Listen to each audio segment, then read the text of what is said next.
ভগবান রাম রাজত্ব স্থাপিত করেছিলেন। যখন গুজরাটে দাঙ্গা হচ্ছিল,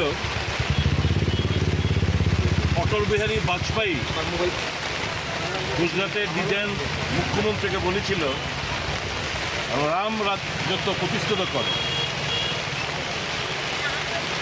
রাহুল গান্ধীর মধ্যে যে গুণাবলী আমরা দেখছি, রাম কি শিখিয়েছিলেন? সমস্ত ধর্ম বর্ণের লোককে তোমরা ভালোবাসো, বুঝলে আগলে রাখো। রামের পাঠ থেকেই তো রাহুল গান্ধী বললেন মোহব্বত কা দোকান, নফরত ছোড়ো, ভারত জোড়ো। ধর্মের নামে লড়াই নয়, জাতপাতের নামে লড়াই নয়। উল্টা চোর কোতোয়াল কো ডাঁটে।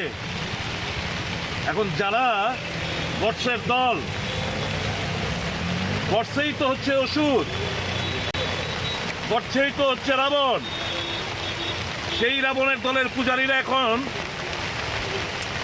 যিনি রামের আদর্শের, ওনার জীবন, এই পরিবারের আত্মত্যাগ, সমস্ত কিছু দেশের জন্য বলিদান দিয়েছেন, তাকে আজকে পাঠ শেখানো হচ্ছে।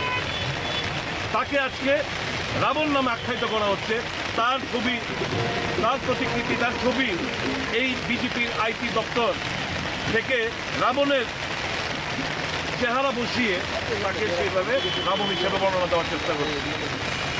আমরা